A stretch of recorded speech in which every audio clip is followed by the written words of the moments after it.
В днешната рубрика ще коментираме присъдата от 45 години затвор за бившия президент на Хондурас и опита за държавен преврат в Боливия. При нас е Стоил Цицелков, политически анализатор и европейски наблюдател на изборите в Южна Америка. Здравей, благодаря, че си при нас. Здравей. Започваме с темата Хондурас. Бившият президент на страната Хуан Орландо Ернандес, който беше обвинен в подпомагане на наркотрафика, беше осъден от американски съд на 45 години затвор. Като част от присъдата той ще трябва да плати и глоба от $8 милиона. По какви обвинения получи тази присъда Ернандес? Конкретно тази присъда, за която сега беше осъден, тя беше първо на 8 март в Нью-Йоркски съд постанови, сега беше потвърдена. Тя е за трафик на около 500 тона кокаин. Лъжесвидетелстване по време на процеса, както и участие в конспиративна схема. Интересно е, че това далеч не е първото обвинение срещу Хуан Орландо, както е известен. Той е, може да кажем спокойно, че най-влиятелният политик в Хондурас последните 2 десетилетия. Той е така, издигна се от националистическата партия, още 90-те години стана техен член. И цялата му кариера беше съпътствана с подобни обвинения. Даже неговата сестра Хилда Ернандес в сметките, още когато беше конгресмен, бяха открити $350 милиона. Така че тази глоба от 8 милиона за този вид така, играчи и конспиратори, според мен е най-малкият проблем. По-интересно да кажем, че неговия брат Тони Ернандес беше осъден 2019 на доживотен затвор също в САЩ. Отново за трафик на наркотици, беше арестуван на летището в Майами. Така че, честно казвам, това според мен е... Така, тук ще се опитам да бъда много внимателен. Аз съм наблюдавал изборите в Хондурас, бях там 2017 дълго време. Всъщност даже дори бяхме евакуирани, когато това, което ние оценихме като чрез изборна манипулация, той спечели втори мандат, който беше забранен от Конституцията. Хондурас не позволява втори президентски мандат. Той заобиколи Конституцията. После, най-вероятно, аз твърда, не спечели популярния вод. Броенето беше прекъснато за няколко дена и когато го възстановиха, изведнъж той беше победител пред Хавиер Насрала. Така че интересно е, че тогава всъщност той беше обявен за победител от американския посланник в Хондурас, не от някой друг. Лично излезе и каза, той е победител, ние го подкрепяме, въпреки конституционните проблеми. И той така общо дето до 2021, когато САЩ окончателно свали доверието си, когато 8 сенатора изпратиха нота, с която поискаха разследване за него, всъщност беше един от най-добрите им партньори и получаваше стотици милиони долари за въоръжение, за борба с наркотрафика и така. За да бъдем по-конкретни, към $50 милиона са изпратили Съединените щати в двата му мандата точно за борба с наркотрафика и престъпленията в Хондурас. Допълнителни милиони са постъпвали по линията на сигурността и военната отбрана. По какъв начин е успявал той да заблуди Съединените щати и да ги привлече като съюзник в борбата с наркотрафика, който всъщност той е подпомагал паралелно?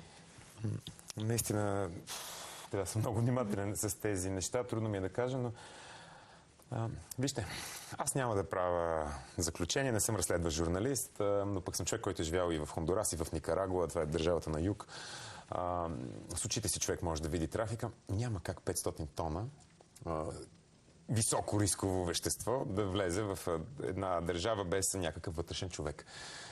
Тоест най-вероятно става дума за така, от най-високо ниво така, помощ. Тоест корупцията не е само в Хондурас.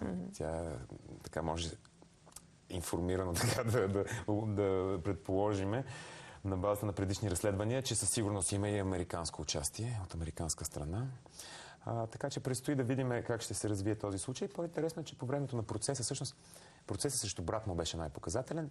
Там стана ясно, че Хуан Орландо участва в тези конспирации и всъщност, че и той е действащо лице, защото той наистина на местна почва винаги се обявяваше като анти-наркотрафика. Даже аз си спомням по време на кампанията си за втория си мандат 2017, той заяви, даже на среща лично с колегите, на която присъствах, той заяви, че той е човек, който направи най-много за спирането на наркотиците, на трафика на наркотици и изобщо те да не продължават към Северна Америка. И интересно е, че дори тази година, аз сега погледнах, за първите 4 месеца те са заловили 7 метрични тона кокаин в Хондурас, т.е.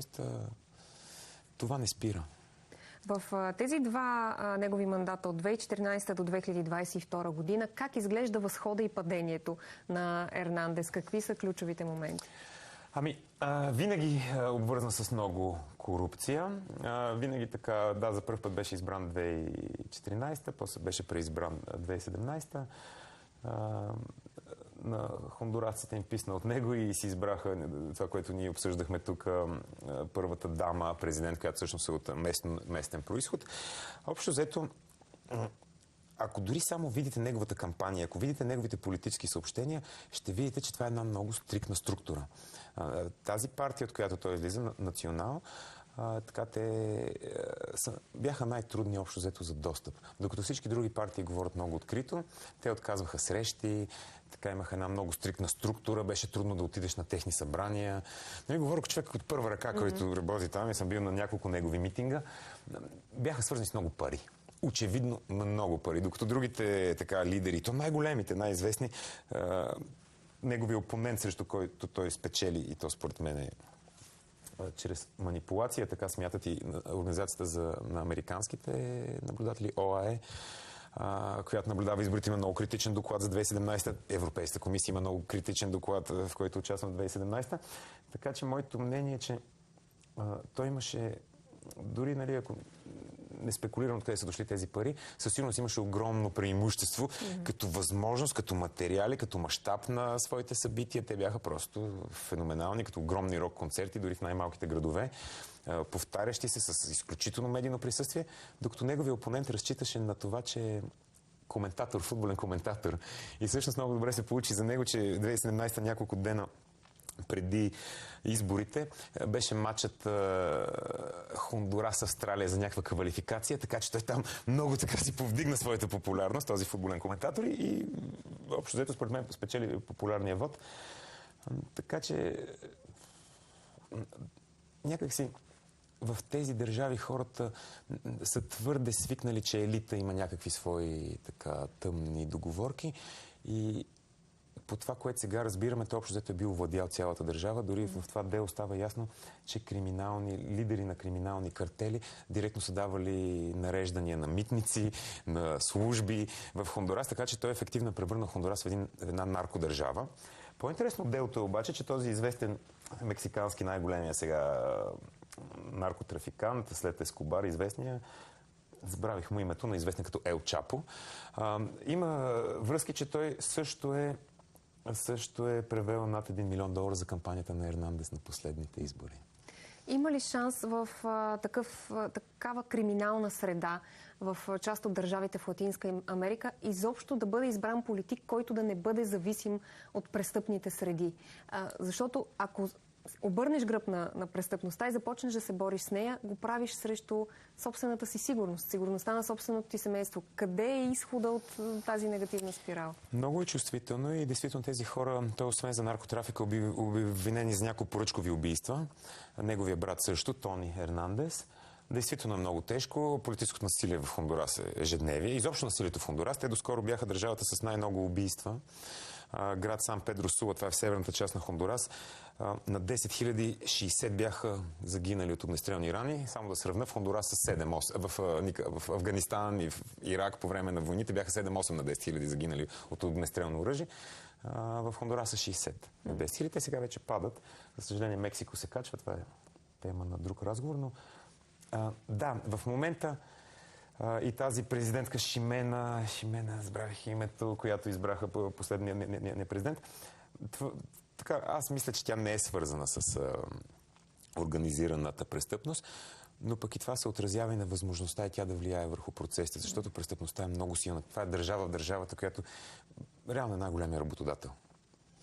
Това е една държава с огромна официална безработица, където обаче не толкова много хора може да видиш по улицата безработни. Тоест, те участват в тези нелегални активности и най-вече трафик, но не само на наркотици. Просто Хондурас има такава централна роля в този провък Централна Америка, от бряг до бряг, където и релеф е така по-благоприятен, да речем, от държави като Гватемала за контролиране на трафика на панамериканската магистрала.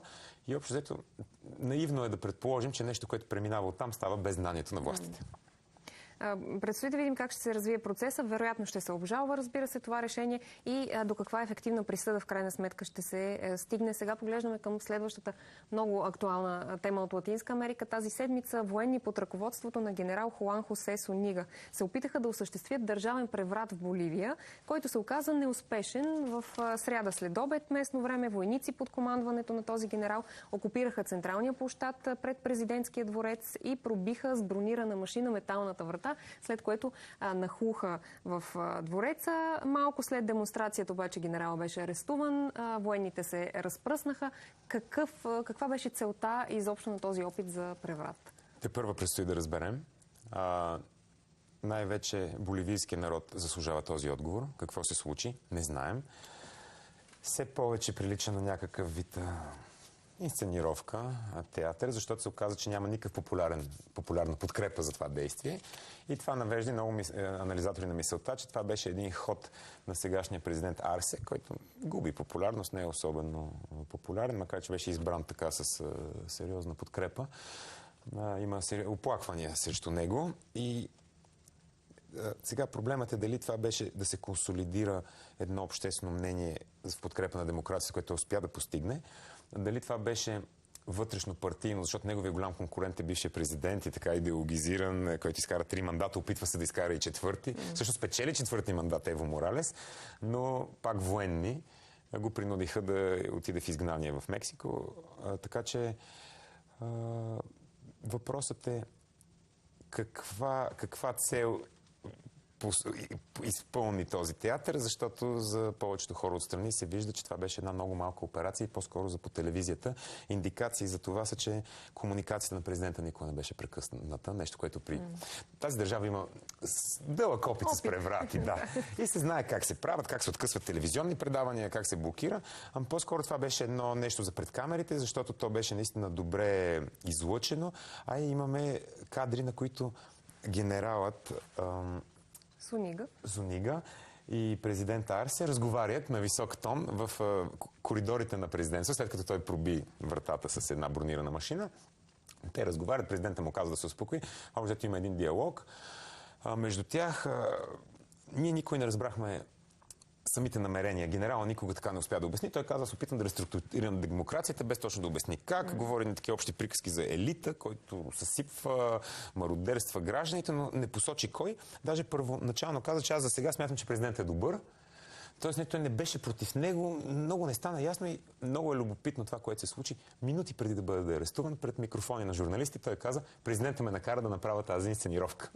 Дали той си върза някакси гащите, както казваме на български, да се защити в един последващ процес, хвърляки обвинения върху действащия президент? Или това е факт? Предстои да видим. Но действително е много любопитно. Аз по-скоро искам да разкажа как се стигна. Той още във вторник направи едно много така остро изказване, генералът Сонига, срещу бившия вече президент Ево Моралес, който малко подобно много Чавес в Венецуела има така статус на суперзвезда. Това е така големия шампион. То не е незаслужено. Макар че много авторитарен, макар че също знаем, че голямата част за подкрепата за Ево Моралес идва от производителите на кока. Отново се връщаме към тази тема, толкова централна за Латинска Америка. Боливия е от най-големия производител на суровина, поради разположението си, така високопланинското разположение, което благоприятства тази дейност. Въпреки това той донесе една дългоочаквана стабилност в държавата. И това, което сега се случва, именно така, дори тези, които не искат да гласуват за социалистите в Хондурас, не искат нова несигурност от военни, не искат под дулото на оръжие някой да диктува властта. Така че интересно, че всъщност този акт, това нещо, което видяхме всички по камерите, по някакъв начин обедини нацията.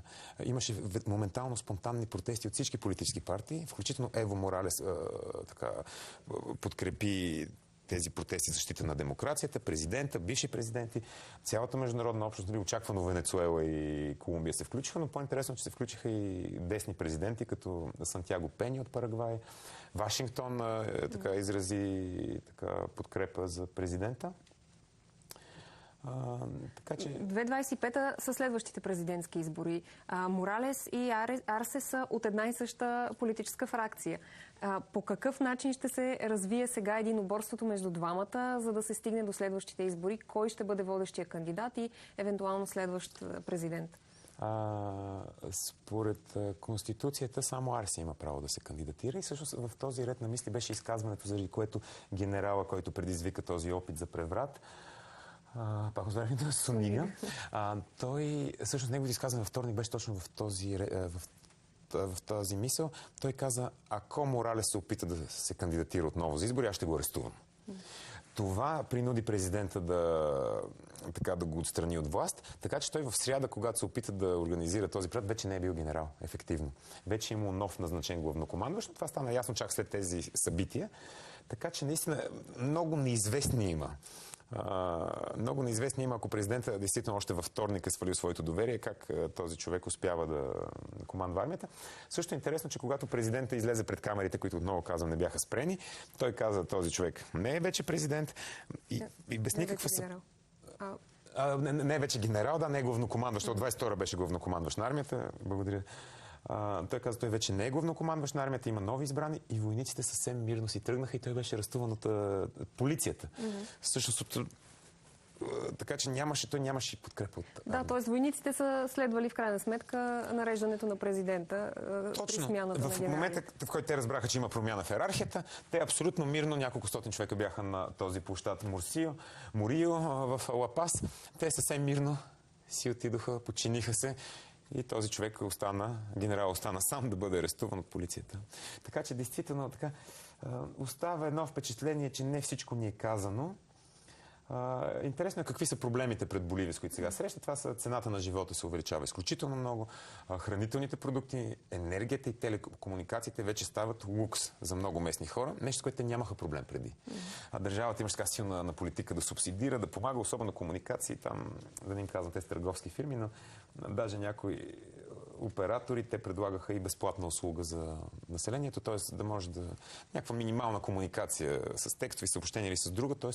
имаше така държавна политика, която подпомагаше това компаниите да могат да предлагат свързаност на всички.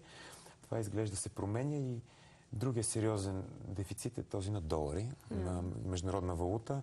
Все повече Боливия не може да си обслужва международни обвързаности, не може да изплаща свои предишни дългове и не може и да закупува суровини, така че изглежда, че проблемите се задълбочават и все повече анализатори мислят, че това по-скоро беше един театър, който да даде повече власт на президента Арсе, така да се саморазправя с евентуални опоненти, особено от техния парламент. Той се казва Законодателна асамблея, се нарича в Латинска Америка парламента. Сега, затова казвам, предстои да видим, това ще е една тема, която ще следиме и със сигурност ще коментираме отново, защото предстои да видим дали ще последват масови арести на членове на парламента, защото вече се чуха гласове. Даже главнокомандващия на военноморските сили вице-адмирал Хуан Салвадор вече е арестуван. Има обвинения срещу политически лица, така че предстои да видим докъде ще стигне това. Но аз лично, както човек, който следи Боливия от много отдавна, много отблизо, наистина смятам, че това е един предизборен консолидация на подкрепа на демократични сили. Както очаквах, не ни стигна време за последната кратка тема, която бяхме определили, защото така ли, че много пъти сме коментирали тук в студиото проблемите в Хаити, но около 200 кенийски полицаи най-после пристигнаха в Хаити тази седмица, след като многократно беше отлагана тяхната мисия. Няма детайли за сега какво точно ще правят според властите в страната. Нарочно не се съобщават конкретните стъпки, които ще предприема тази мисия от съображения за сигурност, но съвсем накратко какви са очакванията? Очакванията са това, което говорихме отдавна. ООН одобри мисия от около 2500 чуждестранни войски, 1000 от тях да бъдат кенийски. По-интересно, защо Кения го праща.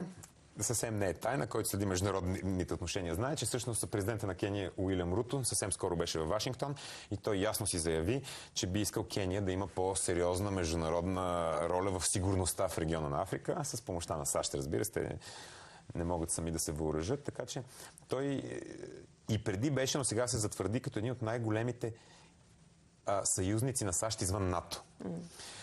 Така че, според мен, той е така удовлетворява едно искане на САЩ да изпрати тази мисия, защото всички знаем, така че САЩ дълго време търсиха на кого да дадат мандата за тази мисия, понеже мисиите хуманитарни и международни и опазващи в Хаити имат много лоша история. Имаше истории на изнасилвания, на зараза с холера. Но по-интересно е, че самата полиция в Кения има много лош имидж. Всъщност във вторник 13 демонстранти бяха убити в столицата на Найроби. Там има огромни протести. Конституционният съд също на Кения каза, че е незаконно да се изпращат войски. Така че аз всъщност разбрах за около 400, които трябва да пристигнат, но наистина нямаме детайли, това са просто някакви заявления. По-интересно, че все още столицата Порто-Пренс на 80% е контролирана от бандите, които се обединиха около фигурата на Джими Барбекю, когато също коментирахме. Това е един така бивш полицай, лидер, който не беше включен в тази преходна власт. Не беше поканен в преговорите за излъчване на нов премиер и за произвеждане на нови избори. Така че мисля, че това ще има дългосрочни последици, но нека просто кажем, че от 8 години в Хаити няма избори. Наистина, така, надяваме се тези хора да им бъде позволено да изберат своите легитимни представители. С много голяма надежда и самите хаитяни гледат към тази мисия, която, както ти спомена, 2500 души трябва да дойдат не само от Кения, Бахамите, Бангладеш, Барбадос, Бенин, Чад и Ямайка би трябвало да изпратят в следващите месеци такива войски. Да видим дали ще се случи. Много благодаря за този коментар. Благодаря.